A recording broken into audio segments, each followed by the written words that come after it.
వరదనమ్మ పెళ్ళికి వెళ్దామని సూర్యాని ఒప్పించడానికి శతవిధాలా ప్రయత్నం చేసింది.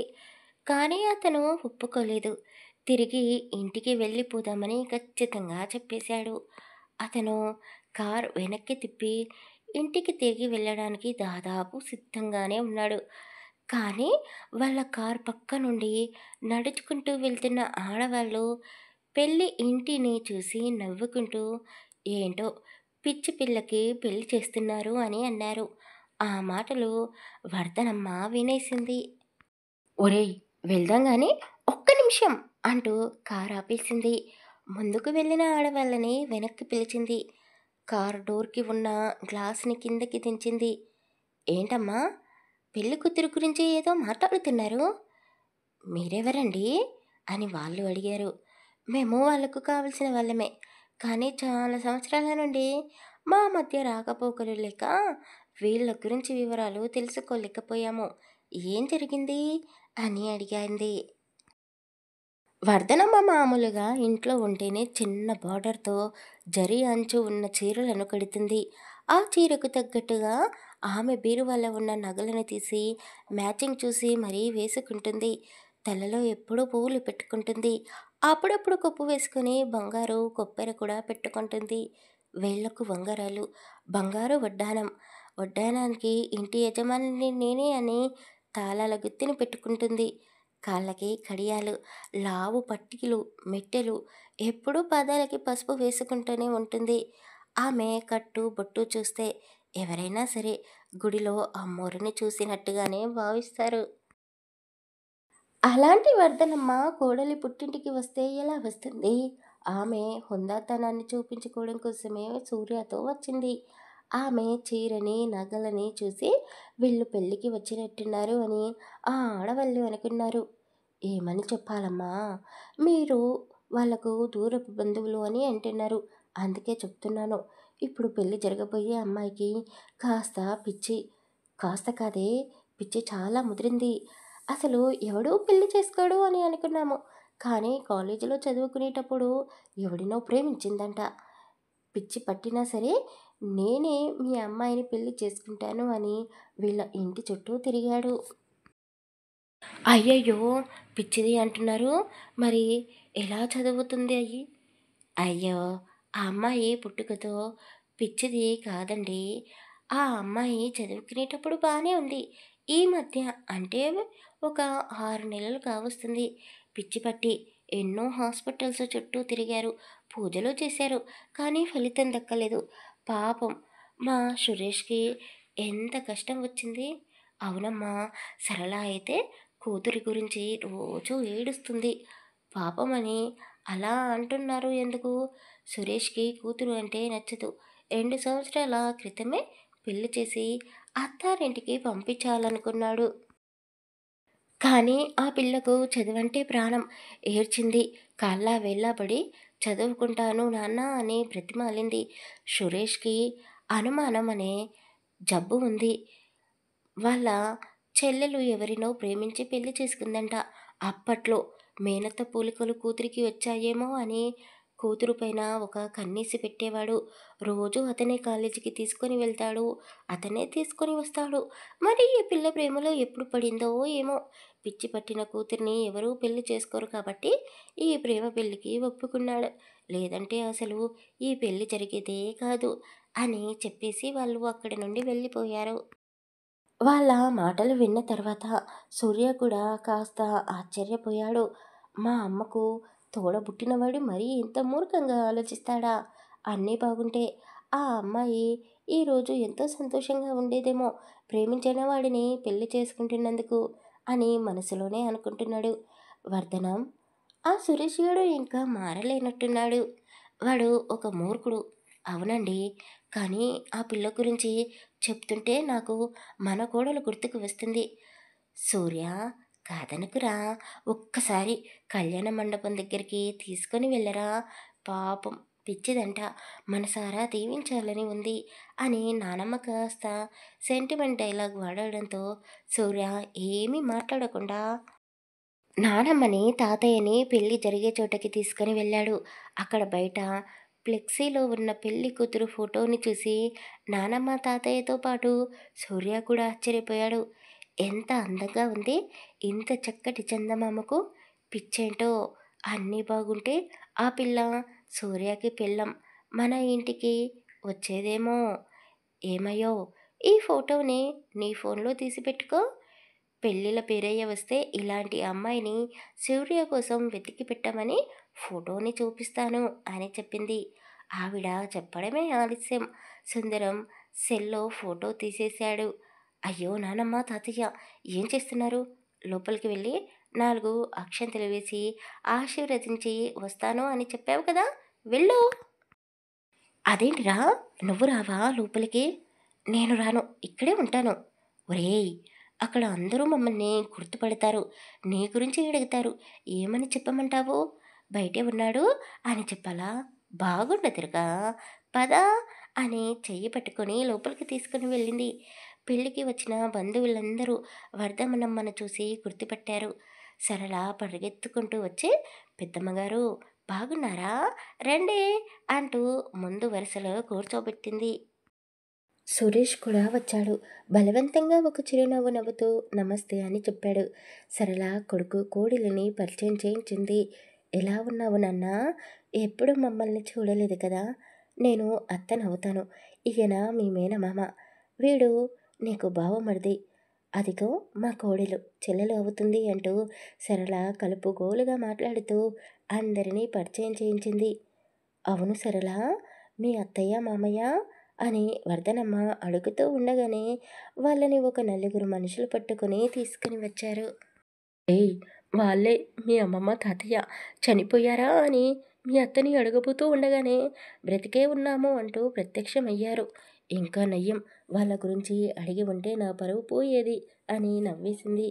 వాళ్ళు సూర్యాని చూసి ఎంత ముద్దుగా ఉన్నాడో, ఇన్ని రోజులు మా దగ్గరికి రాకుండా ఎందుకు ఉన్నావు? మమ్మల్ని చూడాలని ఒక్కసారి కూడా అనిపించలేదా? ముసలి ప్రాణాలు మావి, నీ దగ్గరికి రావడానికి కాళ్ళు ఆడలేదు. కూతురు లేని ఇంటికి రావాలనిపించలేదు అంటూ ఆ ముసలి వాళ్ళు కన్నీళ్లు రాకపోయినా బాధపడుతూ ఏడుస్తున్నారు. సూర్యకి వాళ్ళ అత్తయ్య, సరళ, అమ్మమ్మ, తాతయ్య తప్ప అక్కడ ఉన్నవాళ్ళు ఎవ్వరూ నచ్చలేదు. అందరూ నటిస్తూనే ఉన్నారు. పెద్దమ్మగారు మన్నించండి, మీకు ఉత్తరం రాసి పంపించింది నేనే. నిజంగా అప్పుడు అత్తయ్య మామయ్య చాలా సీరియస్గా ఉన్నారు. ఒకే ఒక్క కూతురు మాకు, మనవరాలి పెళ్ళి చూడాలి అని వీళ్ళు పట్టుబట్టారు. అందుకే పెళ్ళి తెరపిస్తున్నాము. అంతా గజిబిజిగా జరిగిపోతుంది. మా వాడితో కార్డు ఇచ్చి పంపించాము, కానీ వీడు మర్చిపోయాడు. మీరు నా కూతురి పెళ్ళికి రావాలి అని ఆ దేవుడికి మొక్కుకున్నాను. ఆ దేవుడే మిమ్మల్ని ఇక్కడికి రప్పించాడు. దేవుడు అంటే గుర్తుకు వచ్చాడు. నా మనవడికి కూడా పెళ్లి చేయాలనుకుంటున్నాను అని చెప్పింది. ఎవరైనా అమ్మాయి ఉంటే సరళ చూపిస్తుందేమో అని ఆవిడ ఆశ. అయ్యో, నా అల్లుడు చూడముచ్చటగా ఉన్నాడు, ఎంతో అందగాడు. అన్నీ బాగుంటే నా కూతుర్ని సూర్యకి ఇచ్చి పెళ్లి చేసేదాన్ని అని చెప్పింది. ఆ మాటలకి సూర్యకి మనసులో కాస్త జివ్వుమనిపించింది.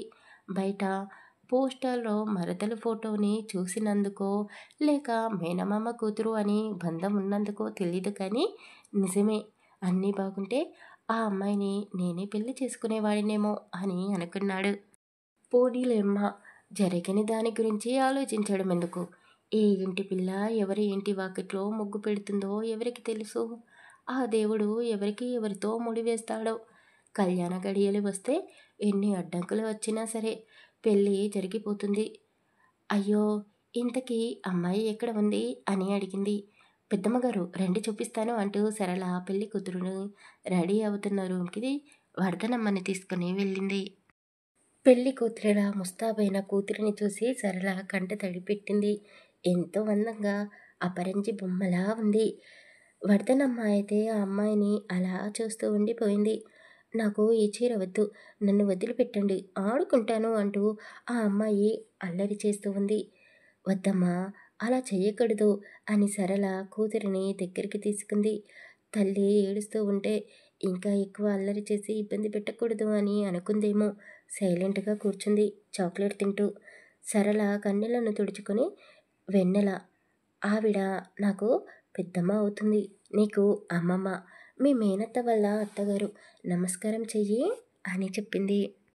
వెన్నెల ఆవిడ వైపు అలా చూస్తూ, హాయ్!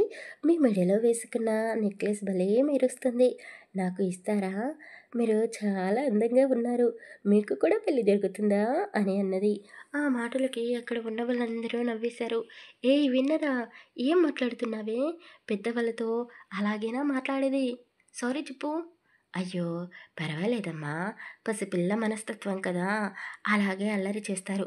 దేవుడు చిన్న చూపు చూశాడు. ఇంత చక్కటి అమ్మాయికి ఒక వంక పెట్టాడు. తొందరగా నీకు తగ్గాలి. పెళ్లి తర్వాత నీ జీవితం సంతోషంగా ఉండాలి అని దీవించింది. వెన్నెల తల్లి చెప్పినట్టుగా సారీ అని చెప్పి ఆవిడ ఆశీర్వాదం తీసుకుంది.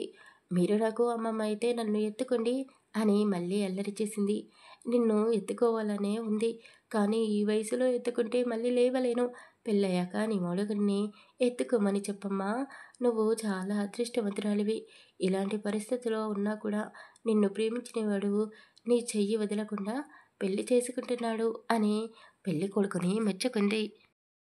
సూర్య కాస్త ఇబ్బంది పడుతూ కూర్చున్నాడు. ఏమైందిరా? అని వాళ్ళ తాతయ్య అడిగాడు. ఏం చెప్పాలి? నానమ్మ నన్ను ఇక్కడ వీళ్ళ దగ్గర ఇరికించి తను ఎస్కేప్ అయింది. ఎప్పటికి వస్తుందో తెలీదు. నేను వాష్రూమ్కి వెళ్ళాలి. వీళ్ళేమో నన్ను వదిలిపెట్టడం లేదు. హుష్! అంతేనా అంటూ సుందరం పైకి లేచి, ఇప్పుడే వస్తాము. ఒరేయ్ మనవడా! నన్ను కాస్త బయటికి తీసుకొని వెళ్ళరా అని అన్నాడు. వెళ్ళు బాబూ అని వాళ్ళ అమ్మమ్మ చెప్పడంతో సూర్య వాళ్ళ తాతయ్యతో కలిసి పక్కకి వచ్చాడు. ఒరేయ్! అక్కడ చాలా పెద్ద లైన్ ఉంది. అర్జెంట్ అంటున్నావు. పద పెళ్ళికొడుకు రూమ్‌లోకి వెళ్ళు. అందులో వాష్‌రూమ్ ఉంటుంది అని వాళ్ళ తాతయ్య చెప్పడంతో సూర్య ఇబ్బంది పడుతూనే పెళ్ళికొడుకు గదిలోకి వెళ్ళాడు. అక్కడ ఎవ్వరూ కనిపించలేదు. నేరుగా వాష్‌రూమ్‌లోకి దూరిపోయాడు. పెళ్ళికూతురు అల్లరి ఎక్కువ చేస్తూ ఉంది అని సరళ వెన్నెల ఒకప్పుడు వాడిన ఫోన్‌లో గేమ్స్ పెట్టి ఇచ్చింది. ఆమె గేమ్ ఆడుకుంటూ సైలెంట్‌గా కూర్చుంది. వాష్‌రూమ్‌లో ఉన్న సూర్యకి మాటలు వినపడ్డాయి. ఎవరో అని కొద్దిగా డోర్ ఓపెన్ చేసి చూశాడు. పెళ్ళికొడుకులా ముస్తాబు అయ్యి ఉన్న అబ్బాయి. అతను మాట్లాడిన మాటలు విని సూర్య షాకయ్యాడు. అతని కళ్ళ ముందే బట్టలు మార్చుకొని అవతల ఫోన్‌లో మాట్లాడుతున్న అమ్మాయి చెప్పినట్టుగా ఒక లెటర్ రాసిపెట్టి కిటికీలో నుండి పారిపోయాడు. అతను వెళ్ళగానే సూర్య ఆ లెటర్‌ని చదివాడు. అతనికి చెమటలు పట్టేశాయి. వాటర్‌తో ముఖం కడుక్కొని ఆ లెటర్‌ని అక్కడే పెట్టి బయటికి వచ్చాడు. ఎందుకు ఇలా చేస్తున్నాడు వాడు? ఆ అమ్మాయి పరిస్థితి ఏంటి ఇప్పుడు? మా మామయ్య మూర్ఖుడిలా ఉన్నాడు.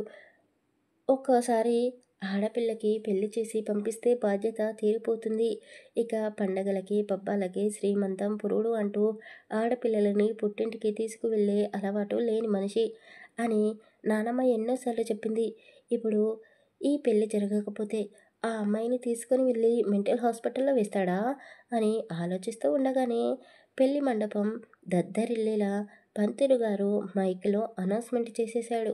ఆ అబ్బాయి వరపూజకి రావాలి అని. అతన్ని తీసుకురావడానికి వెళ్ళిన ఆడవాళ్ళు లెటర్‌తో పాటు బయటికి వచ్చారు. ఆ లెటర్‌ని చదవగానే మామయ్య తల కొట్టుకుంటూ కూర్చున్నాడు. ఇక సరళ అత్తయ్య గురించి చెప్పనవసరం లేదు.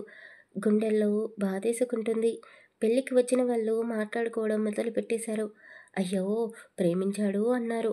ఇంతేనా వాడి ప్రేమ? అయినా పిచ్చిదాన్ని పెళ్లి చేసుకొని వాడేం చేసుకుంటాడు? ప్రేమ లేదు, ఏమీ లేదు. పెళ్ళికి ముందే వాడితో అడ్డమైన తిరుగుళ్ళన్నీ తిరిగినట్టుంది. ఇక వాడు ఈ పిచ్చిదాన్ని వదిలేసి వెళ్ళిపోయాడు. అలా ఎవరికి తోచినట్టు వాళ్ళు వెన్నెల గురించి కథలు అల్లడం మొదలుపెట్టారు. అసలే పిచ్చి పిల్ల. ఇప్పుడు ప్రేమించినవాడు పెళ్లి వరకు వచ్చి పెళ్లి చేసుకోకుండా పారిపోయాడు. ఇక ఆ అమ్మాయికి పెళ్లి జరిగినట్టే. ఆ మాటలు వినలేక సూర్య పెళ్లి కూతురు గది వైపు వెళ్ళాడు. పెళ్లి ఆగిపోవడంతో అందరూ బాధపడుతూ వెన్నెలని ఒంటరిగా వదిలేశారు. తను మాత్రం గదిలో చాలా సంతోషంగా ఉంది. ఫోన్‌లో వీడియోస్ చూస్తూ, నవ్వుకుంటూ, పిచ్చి పిచ్చి పాటలకు పాడుకుంటూ చిందులు వేస్తూ ఉంది.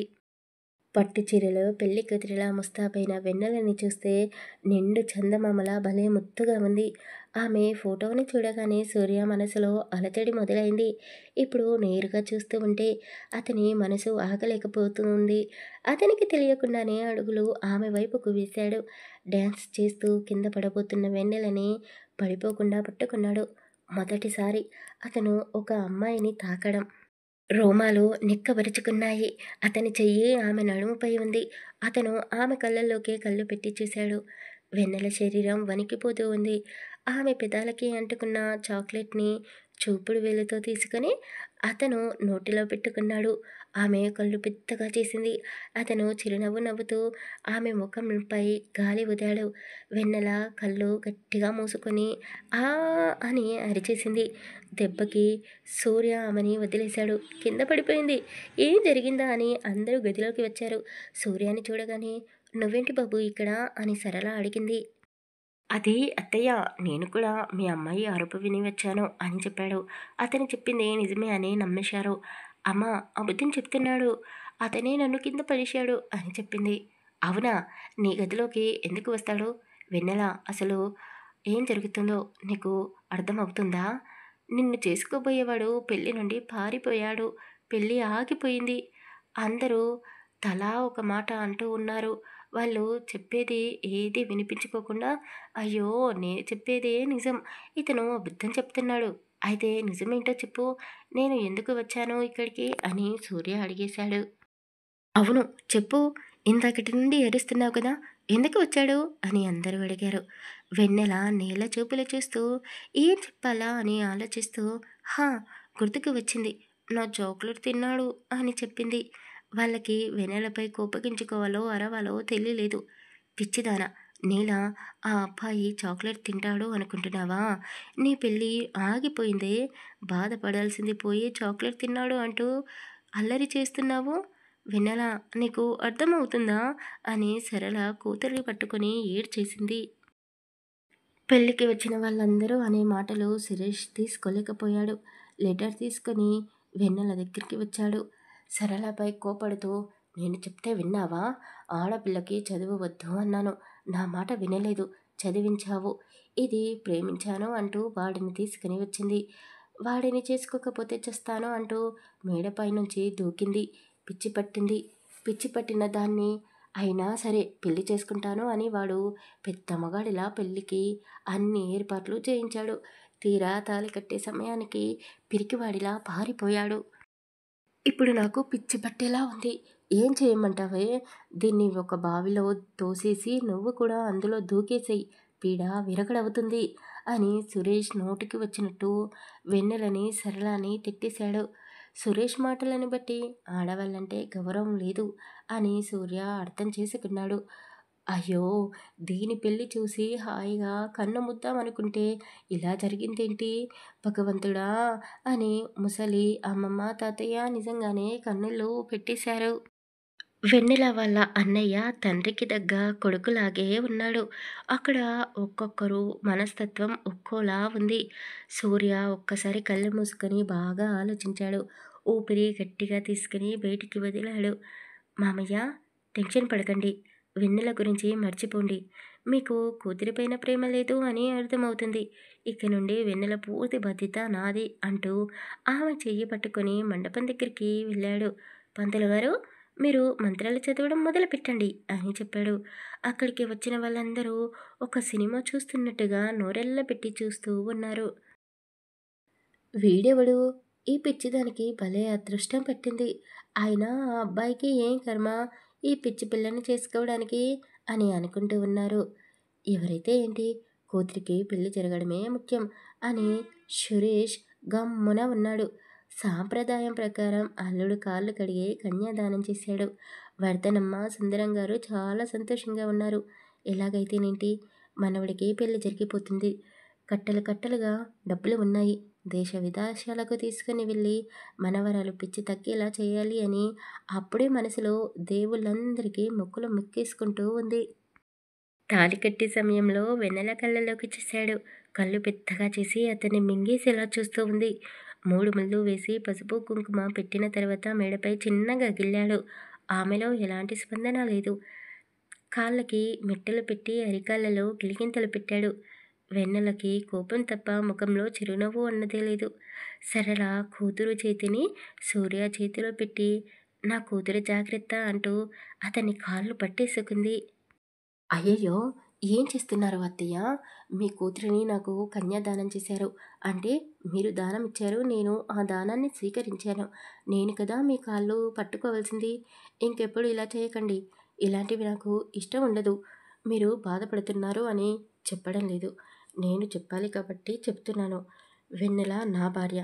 నాలో సగం. జాగ్రత్తగా కాదు. నేను తను ఒక్కటే అన్నట్టుగా బ్రతుకుతాము. మీరు బాధపడకండి అని చెప్పాడు. ఎన్నో సంవత్సరాల నుండి విడిపోయిన బంధం మళ్ళీ ఈ పెళ్లితో కొత్త బంధంలా రెండు కుటుంబాల మధ్య ఏర్పడింది. అప్పగింతల సమయంలో సూర్యతో కలిసి వెళ్ళడానికి వెన్నెల ఒప్పుకోవడం లేదు. తల్లి చట్టు బిడ్డలా సరళ కొంగు పట్టుకుని అమ్మా నేను వెళ్ళను, నీతోనే ఉంటాను అని వెక్కి వెక్కి ఏడ్చేసింది. సరళ ఎంతగానో నచ్చ చెప్పింది. వెన్నెల అస్సలు మాట వినడం లేదు. సురేష్కి కోపం వచ్చింది. వెన్నెల అని గట్టిగా అరుస్తూ నోరు మూసుకొని అతనితో వెళ్ళు అంటూ కళ్ళెర్ర చేశాడు. మామూలుగానే తండ్రి అంటే కాస్త ప్రేమ ఎక్కువగానే ఉంటుంది వెన్నెలకి. ఒక్కసారి తండ్రి కోప్పడితే తట్టుకోలేదు.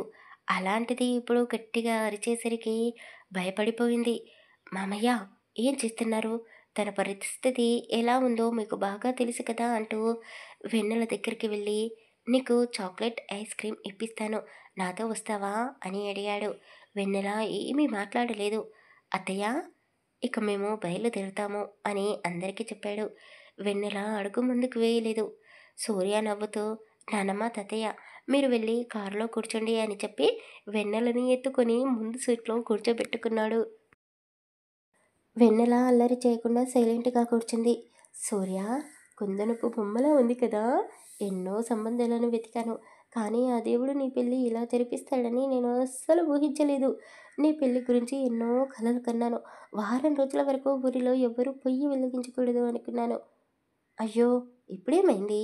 నువ్వు అనుకున్నట్టే జరిపించు. అదేంటి అది? హా, రిసెప్షన్ అంటూ ఒకటి ఉంటుంది కదా, ఫంక్షన్ పెట్టు, ఊరంతా కన్నుల పండుగగా జరిపించు. అవును కదూ, అలాగే చేస్తాను. ఒరేయ్ నాన్న, ఈ అమ్మాయికి పిచ్చి తగ్గాలని దేవుళ్ళకు మొక్కులు మొక్కుకున్నాను. తగ్గాక ఖచ్చితంగా మొక్కు చెల్లకొట్టుకోవాలి అని చెప్పింది. ఇలాంటివన్నీ మొక్కుకుంటావు.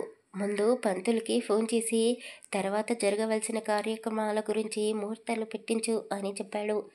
ఇంకా ఇప్పుడేం ముహూర్తాలు ఉంటాయిరా? రేపు గుడికి వెళ్ళి పంతులు గారితో నేరుగా మాట్లాడతాను అని చెప్పింది. సూర్య తల కొట్టుకుంటూ తాతయ్య కాస్త మీ ఆవిడకు అర్థమయ్యేలా చెప్పు అని అన్నాడు. ఆ ముసలి తాతయ్య నవ్వుకుంటూ వర్ధనం, వాడు చెప్తుంది అర్థం కావడం లేదా? నీ మనవడు వయసుకి వచ్చాడు. ఇప్పుడు పెళ్ళి కూడా జరిగింది. ఒకసారి పంతులు గారికి ఫోన్ చేసి పెళ్లి విషయం చెప్పి కార్యక్రమానికి మంచి సమయం ఎప్పుడు ఉందో అడిగి తెలుసుకో అని చెప్పాడు. వర్ధనమ్మకు మన్మడి తాపత్రయం ఏమిటో అర్థమయ్యింది. పంతులు గారికి ఫోన్ చేసి జరిగిన విషయం మొత్తం చెప్పింది. వర్ధనమ్మ గారు నేను చెప్పినట్టే జరిగింది కదూ అని ఆ పంతులు నవ్వుతూ అన్నాడు. అవును పంతులు గారు, మీరు చెప్పినట్టే జరిగింది. మరి తర్వాత కార్యక్రమానికి ముహూర్తం ఎప్పుడు పెట్టించాలి అని అడిగింది. ఎప్పుడో ఎందుకండి, ఈరోజు చాలా బాగుంది. రాత్రికి అన్ని ఏర్పాట్లు చేయించండి అని చెప్పాడు. ఏంట్రా అన్నీ తొందరగా జరిగిపోతున్నాయి. ఈరోజు రాత్రికి ముహూర్తం బాగుంది అని చెప్తున్నాడు. పంతులు ఏం చేయమంటావు అని అడిగింది. సూర్య నవ్వుతూ వెన్నెల వైపు చూస్తూ ఏం చేస్తావు నానమ్మా, అన్ని ఏర్పాట్లు చేయించు అని చెప్పాడు. ఒరేయ్ కానీ అమ్మాయి, అయ్యో నానమ్మ నువ్వు వెన్నెల గురించి ఆలోచించకు, తనతో ఎలా ఉండాలో నాకు బాగా తెలుసు అని చెప్పాడు. ఆమె ఇంకేమీ మాట్లాడకుండా ఇంట్లో ఉన్న పని వాళ్ళందరికీ ఫోన్ చేసి పనులు పురమాయించింది. వెన్నెల కళ్ళు మూసుకొని నిద్రపోతూ ఉంది, కానీ కళ్ళలో నుండి కన్నీళ్లు కారుతూనే ఉన్నాయి. సూర్య అది గమనించి ఆమె కన్నీళ్లను తుడిచాడు.